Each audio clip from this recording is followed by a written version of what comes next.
Halo guys, ketemu lagi dengan Crypto First Republic. Biasa ini adalah versi ride vlog atau ngevlog sambil berkendara. Untuk video kali ini akan membahas tentang wallet.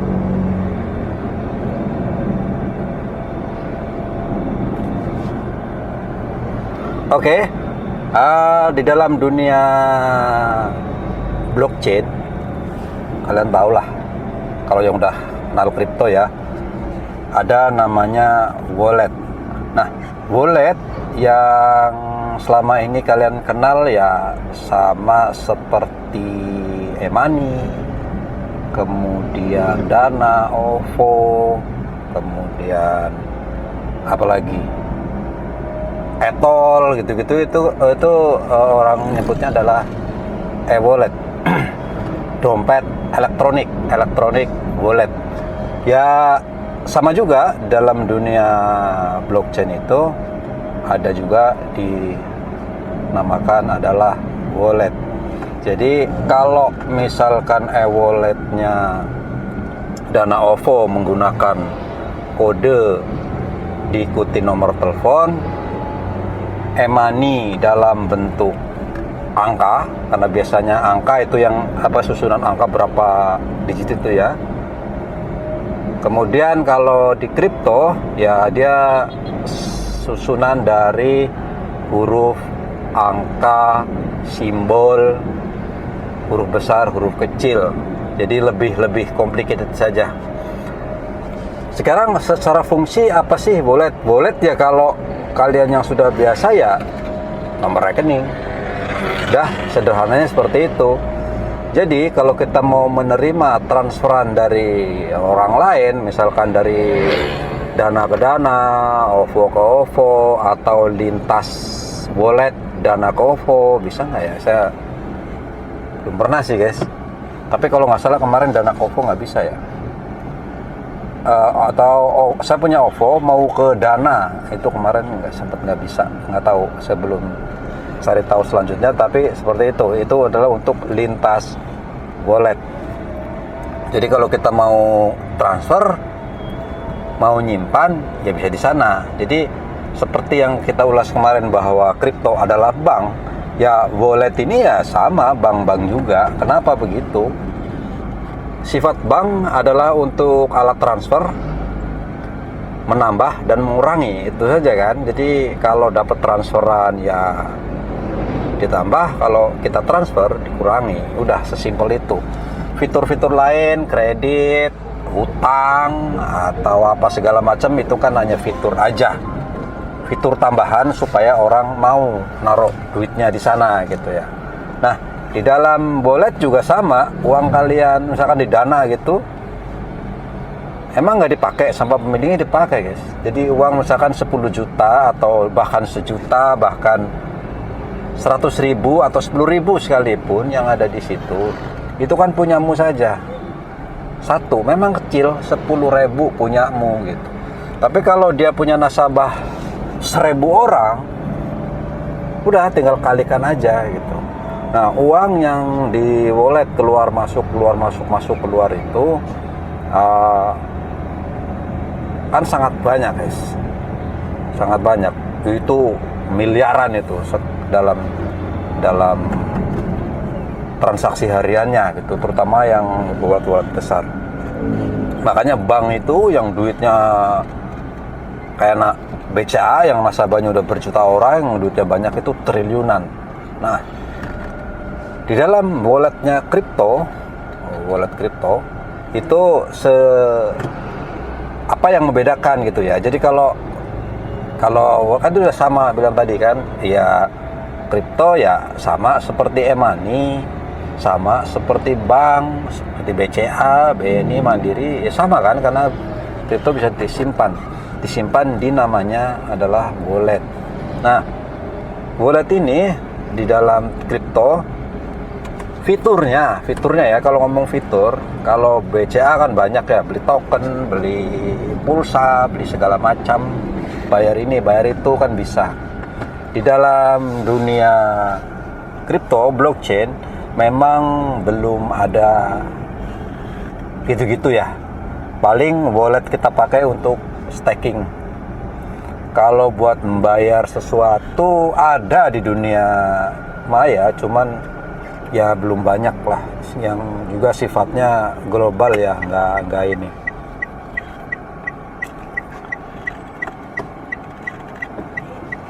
Jadi makanya karena memang kripto kan secara fungsi ya belum banyak dipakai, nggak banyak dipakai seperti itu. Makanya lah buat apa saya punya kripto kalau nggak bisa dipakai buat ngapa-ngapain, buat jajan nggak bisa, buat belanja kagak bisa, buat apa-apa nggak bisa gitu kan, orang ya malas pakai. Nah itu sebenarnya, jadi kripto lebih umum digunakan sebagai aset digital, yaitu aset investasi, aset yang berkembang. Nah itu yang dijadikan alasan bagi para orang kripto ini untuk membeli aset gitu ya. Jadi itu saja sih fungsinya, hanya untuk investasi, ibaratnya seperti itu. Nah makanya walletnya tidak ada guna yang banyak, nggak ada, karena fiturnya memang nggak ada. Fiturnya ya hanya menyimpan, mencatat gitu ya, dicatat untuk disimpan di situ, kemudian ditransfer ataupun menerima. Nah bedanya itu ya udah sama, tapi perbedaan yang mendasar sekali adalah tidak adanya pengendali, tidak ada yang mengendalikan, tidak ada institusi yang berkuasa, tidak ada pemiliknya. Walletnya dia seperti itu. Jadi walletnya sifatnya tetap decentralized. Wallet itu contoh begini, kalau misalkan kita punya wallet Dana, ya kita harus punya aplikasi Dana, aplikasi OVO, dan hanya bisa digunakan di negara ini aja ya, karena di Indonesia, karena dia beroperasi di Indonesia. Kalau di luar ya dia harus beroperasi di luar, harus ada ininya. Karena memang ada pemiliknya. Jadi kalau mau ditutup ya bisa, mau diblok bisa, mau diambil uangnya bisa, mau diapain lagi bisa gitu ya. Karena terserah pemiliknya lah. Kalau pemilik, maksudnya pemilik perusahaan Dana, OVO dan lain-lain itu bukan pemilik. Kalau kita kan nasabah, ibaratnya nasabah yang pemegang wallet. Nah tapi kendali kita semua ada di dia.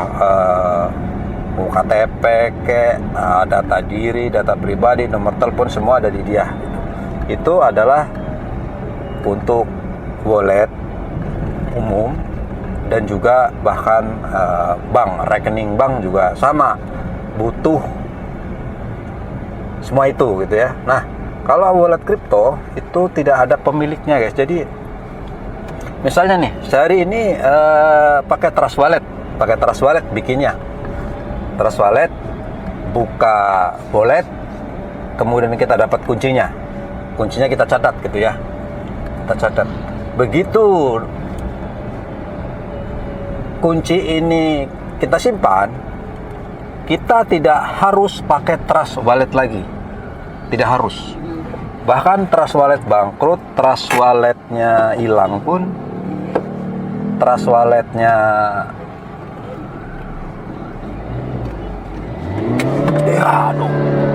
salah guys, masih di lock. Trust Walletnya nggak ada, hilang atau kenapa gitu, pokoknya nggak ada, ya no problem gitu. Kita bisa pakai wallet apapun walletnya kita bisa, karena di dunia ini kan banyak banget wallet bebas. Jadi kunci ini adalah satu-satunya alat untuk kita penghubung kita terhadap jaringan blockchain. Nah, wallet itu bisa ada cold wallet, ada hot wallet. Jadi cold wallet itu wallet yang berbentuk aplikasi yang ada di internet.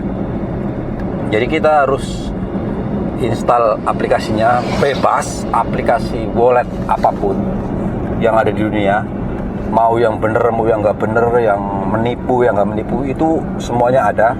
Maka Anda harus hati-hati. Jadi pilih wallet yang top aja. Kan kalian bisa ketik aja di dunia, misalnya 5 wallet top wallet dunia gitu, nanti kan udah ada lah di situ.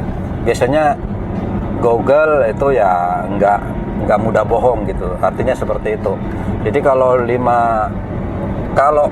seluruh dunia pakai ya harusnya aman lah gitu, harusnya gitu ya. Nah, jadi kita pakai yang itu, atau kita menggunakan cold wallet atau wallet berbentuk fisik yang tidak terkoneksi dengan internet, bentuknya seperti flash disk gitu. Ada Trezor, ada apalagi gue lupa ya, banyak banget guys. Yang ini ya, yang cold wallet yang berbentuk flash disk, artinya ya kita colok nanti baru bisa kita buka untuk memindahkan atau menerima duit kripto gitu, maksudnya mata uang kripto. Nah, jadi memang seperti itu wallet ya. Jadi kelebihannya itu ya, dia itu bisa pakai apapun. Misalkan kayak Dana, tiba-tiba dananya pemiliknya atau CEO-nya gitu ya, direkturnya lari bawa duit, atau kemudian diblokir atau apapun lah alasannya, kemudian hilang gitu, error, udah selesai gitu. Karena begitu dananya kita nggak bisa akses, selesai, duit kita hilang gitu. Nah, kalau di kripto itu enggak, seperti saya bilang tadi. Yang penting begitu pertama kali bikin wallet dimanapun, mau di Trust Wallet di MetaMask di SafePal, dimanapun yang berbentuk wallet, kemudian dapetin kuncinya kita simpan, ya sudah, itulah kuncinya. Jadi kita mau taruh, buka pakai wallet apapun bebas. Misalkan hari ini walletnya Trust Wallet, 20 tahun lagi walletnya hilang, Trust Wallet hilang, berubah jadi Trust Wallet misalkan, ya udah bisa bebas gitu. Pokoknya buka aja pakai wallet yang di masa depan ada, itu aja. Itu mudahnya. Nah, kekurangannya itu tadi ya, kelebihannya itu kita nggak pakai kelebihan lain ya. Tadi bebas ya, nggak ada pemiliknya. Yang kedua mungkin ya nggak perlu KTP, nggak perlu apa-apa guys, nggak perlu KTP-nya mana, namanya siapa, emailnya apa, nggak perlu. Wallet nggak perlu itu nggak perlu.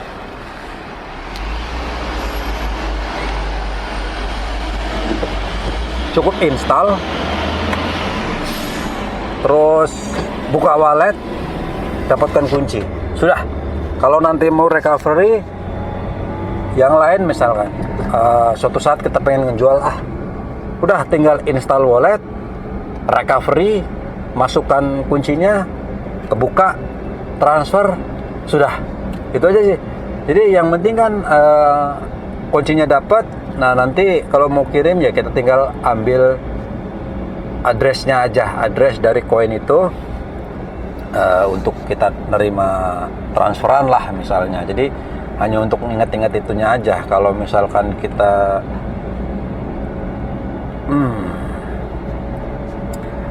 misalkan mau terima transferan, misalkan di walletnya udah nggak ada di handphone lah gitu, kita uninstall handphonenya, Trust Walletnya uninstall, tapi kita tuh mau terima transferan, bisa kan, cuman dicatat itunya aja, dicatat addressnya doang gitu ya, address koinnya.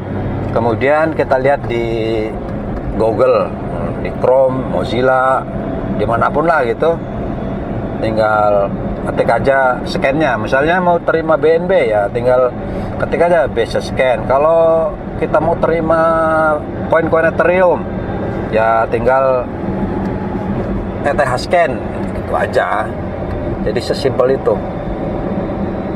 Nah, kelebihan lain bisa di mana aja guys, tidak terbatas kepada satu negara. Jadi dia borderless. Jadi memang tidak ada batas.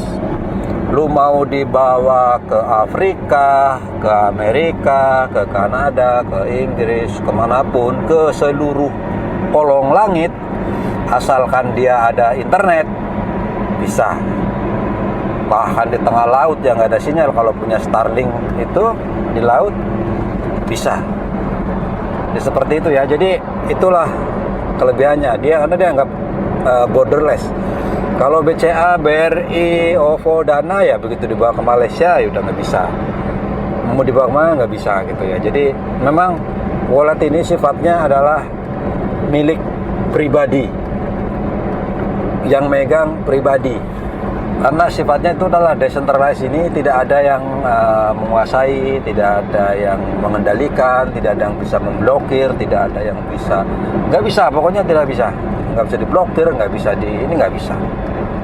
Intinya itu walletmu, ya sudah, kamu yang punya kewajiban menjaga sendiri. Kamu harus jaga betul-betul, jangan sampai kuncinya terekspos kemudian diambil orang. Karena sederhana sekali guys, begitu kali kuncinya ketemu sama orang, baik secara sengaja maupun dia dengan paksa gitu, maksudnya paksa itu dengan random check, random itu misalkan seorang hacker yang punya mesin pengacak misalkan bisa, ya udah hilang begitu aja, dan tidak ada yang bisa membuktikan bahwa itu hacker atau bukan, karena memang intinya apa yang kamu klik itu adalah signature-nya, itu tanda tangannya, ya sudah, itu saja. Dan untuk tracking bisa di tracking, misalkan nih di hack atau diambil orang, kita bisa track itu duitnya kemana, kita telusuri aja terus bisa. Dan dia hanya akan terhenti misalnya di exchange atau di memang itu kolam yang besar. Misalkan biasanya maling kan gini, kalau rekening kan ngambil duit dari saya gitu ya, kita lapor ke polisi akan ngecek ini rekeningnya si A misalkan, ada duitnya atau tidak. Rekening si A karena melanggar hukum ya tinggal diblok aja, kemudian dicari orangnya, ketangkap misalkan sama polisi gitu ya. Nah kalau di wallet kripto itu nggak bisa. Contoh tiba-tiba si hack punya saya dihack gitu, dihack handphonenya ya, bukan dihack. Jadi kan dia ngehack handphone, ngehack PC, ngehack perangkat kita, nyuri data kita gitu ya. Dan bukan data kunci kita kalau di wallet. Kalau yang di walletnya kayak e-money dan lain-lain itu kan memang pakai data recovery bisa kan, pakai nomor handphone, pakai tanggal lahir, pakai nama ibu kandung, bisa kebobol. Tapi kalau di kripto memang nggak ada gitu-gitunya. Jadi satu-satunya pengaman adalah 12 susunan kata yang harus kita jaga dengan baik. Itu saja. Jadi begitu entah bagaimana, mau masuk ke handphone kita kah, mau dari jauh kah, kalau kita dapat kuncinya ya sudah selesai gitu ya, udah hilang. Nah begitu misalkan kita kehilangan, kita lapor polisi, Pak ini ada yang nyuri, ini addressnya. Polisi akan ngecek address walletnya dia pencuri itu, ada addressnya, duitnya bahkan ada di sana. Kalau misalkan tidak ada di sana pun kita tracking bisa kemana itu ada. Tapi polisi akan kesulitan, ini milik siapa. Kalau sudah tanya milik siapa, ya sudah berkurang lagi. Walaupun nanti bisa di tracking dengan IP address lah, dengan inilah, dengan itu, tetapi kan akan lebih rumit. Yang nyari bank aja, ada KTP-nya, ada nama, ada nomor teleponnya aja, kadang-kadang polisi nggak berhasil nyiduk dia gitu. Apalagi ini yang ini siapa ya, ini di mana ya, ini apalagi itu gitu ya, kan makin sulit lah. Jadi itu. Nah Apakah itu kekurangan atau kelebihan? Ya pastinya menurut kita yang biasa dilayani ya itu kekurangan. Karena kalau udah hilang mau minta tolong siapa? Nggak ada, nggak bisa diminta tolong. Makanya kalau hilang kripto di sebuah wallet ya sudah, kamu lupakan aja, udah ya nasibmu lah. Kayak kamu punya duit di kantong, tiba-tiba di dompetnya jatuh gitu, jatuh di mana ya, sudah akhirnya ini nggak bisa ya. Jadi begitu ya, e-wallet. Jadi memang ada kelebihan, ada kekurangan. Kalau yang suka sendirilah gitu ya, nggak suka dilayani, ya memang kripto tuh lebih baik e-walletnya, karena memang itu kita tidak tergantung siapapun gitu. Memang murni 100% ya dari diri sendiri, mau ngamanin walletnya, mau apa. Jadi kamu mau komplain dah kagak bisa gitu. Kalau saya kebetulan memang lebih suka begitu ya. Seandainya bank BCA gitu ya dibikin, atau misalkan rupiah nanti decentralized lah gitu ya, mudah-mudahan ada CBDC gitu. Jadi kalau misalkan kita pakai e-wallet, nanti kan ada digital, rupiah digital ya, rupiah digital kita tidak pakai rekening tapi pakai apa namanya, wallet. Nah, tapi sifat walletnya ini memang tidak berhubungan dengan apa namanya, bank gitu ya. Maksudnya bank umum gitu. Yang mengeluarkan adalah Bank Indonesia. Jadi kalau mau komplain ya komplain ke Indonesianya. Nah, setidak-tidaknya kalau Bank Indonesia yang mengeluarkan, Bank Indonesia yang bertanggung jawab, yaitu Indonesia lah gitu ya. Malingnya pun maling ya Indonesia gitu, bukan misalkan kayak BCA, Mandiri, BNI dan lain-lain. Kan kita kesel. Gimana sih nggak kesel gitu ya? Duit kita nabung lama gitu. Giliran mau ambil error lah, inilah, kemudian udah datang ke bank minta ini, verifikasi ini, itu dan lain sebagainya. Memang itu keamanan, itu sistem keamanan. Kalau nggak digituin ya nggak aman gitu. Tapi pun kan merepotkan gitu ya. Nah, kalau pengen aman ya repot, ya betul. Nah, makanya kalau di dalam dunia kripto itu aman tapi nggak repot. Dari mana taunya aman?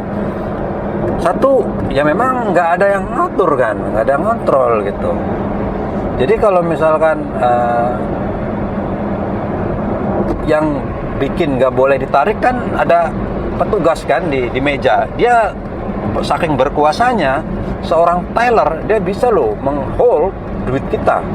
Nggak bisa diambil, Pak, kamu KTP-nya nggak sesuai, kakaknya nggak ada gitu, padahal duit kita gitu.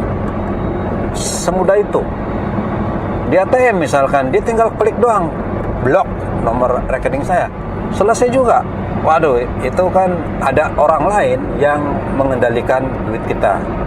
Itu kalau bank, rekening bank, wallet, Dana, OVO dan lain-lain. Tapi kalau kripto nggak ada. Artinya kalau error jaringan, ya itu jaringannya yang error. Sistemnya sampai Bitcoin 14 tahun sampai sekarang error belum pernah gitu, belum pernah sedikit pun error. Nah, yang lain-lain baru mungkin kisaran ada yang 5 sampai 10 tahun. Ya belum terbukti juga bahwa walletnya error, belum pernah. Kalau kecurian ini juga bukan wallet pribadi. Kebanyakan itu ya wallet yang ada di apa namanya,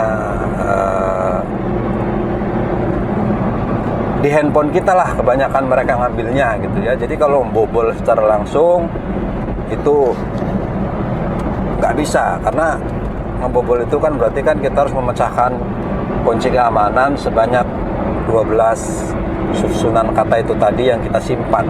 Kalau kita nyimpannya salah-salah ya bisa aja gitu difoto atau bagaimana caranya, kan ada brute force ngacak itu. Ya ngacak aja perlu ratusan tahun, ribuan tahun kalau untuk sekedar ngacak gitu ya. Makanya ya sulit lah gitu, intinya sulit.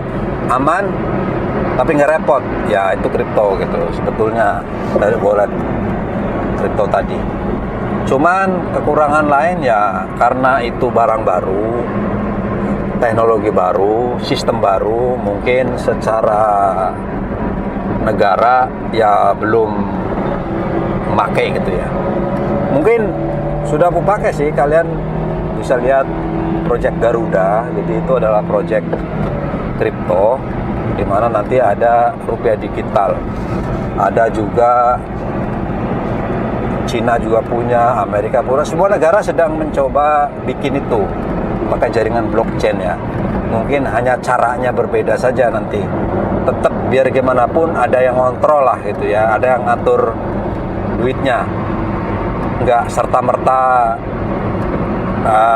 seperti kripto pada umumnya, tetapi setidak-tidaknya ya sistemnya sudah seperti itu. Jadi error oleh manusianya itu sedikit. Jadi errornya oleh mesin lah gitu. Mesin itu kan sebetulnya nggak bisa bohong sebetulnya kalau nggak disuruh bohong. Karena artinya kan sebetulnya mesin itu hanya sesuai perintah aja. Karena dia nggak punya kesadaran. Ya kalau nggak disuruh bohong ya nggak bakalan bohong dia gitu ya. Itu namanya mesin. Mesin itu nggak bisa bohong, yang bohong ya manusia gitu. Jadi kalau pakai jaringan blockchain kayak BCA pun katanya, kata CEO-nya itu dia juga sedang mempelajarinya bagaimana blockchain bekerja. Kemudian mungkin someday BCA akan punya jaringan blockchainnya dia sendiri, mungkin gitu ya, kita tidak tahu. Tapi pasti BCA adalah yang terdepan biasanya dengan inovasi-inovasi, karena CEO-nya itu ya luar biasa. Kalian lihat aja lah di sananya. Artinya ke depan mungkin ya kita harus membiasakan ya, adalah bahwa ya UE-nya masih ribet ya, nggak ribet juga sebetulnya sih, tapi karena kita nggak biasa aja. Kalau kita mau punya rekening M-Banking awalnya juga ribet, tapi lama-lama ya udah enggak lah, udah biasa gitu ya. Sekarang udah terbiasa dengan rekening, terbiasa dengan e-wallet, aplikasi, ya semudah itu juga. Nah nanti di kripto juga sama sih, semudah itu juga. Hanya tinggal nanti fungsionalitasnya supaya orang itu pakai lah. Tapi ya apa enggak ini juga ya, misalkan OVO, kita ngisi OVO atau Dana, ya paling untuk keperluan apa sih? Kalau kita dari M-Banking kita bisa bayar listrik, bisa bayar internet, bisa bayar apapun. M-Banking udah bisa semua kan. Apa sih perlunya kita pakai OVO, Dana dan kawan-kawan? Apa kelebihannya? Nggak ada juga kan, sama aja gitu. Cuman mungkin kalau di itu ya ada dia kerjasama dengan misalkan OVO dengan Grab, kemudian Dana dengan Gojek, itu aja gitu ya. Misalkan e-money buat tol, ya e-money bisa bayar macam-macam juga kan. Tapi intinya sih fungsionalitasnya sajalah. Secara prinsip ya sama aja gitu, secara prinsip. Nah nanti apa sih kelebihan kripto? Toh fungsionalnya nanti sama gitu.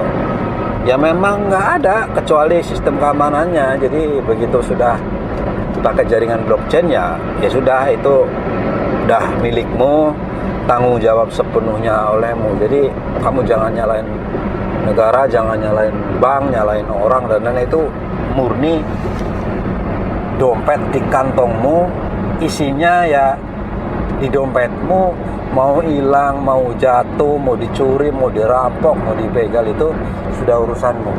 Itulah wallet. Jadi wallet kripto sama persis dibuat seperti dompet uang di kantong kita gitu ya. Persis lah. Cara jaganya, cara ininya, cara segala macam itu sama persis. Bedanya ini adalah digital, yang ini adalah fisik, itu saja.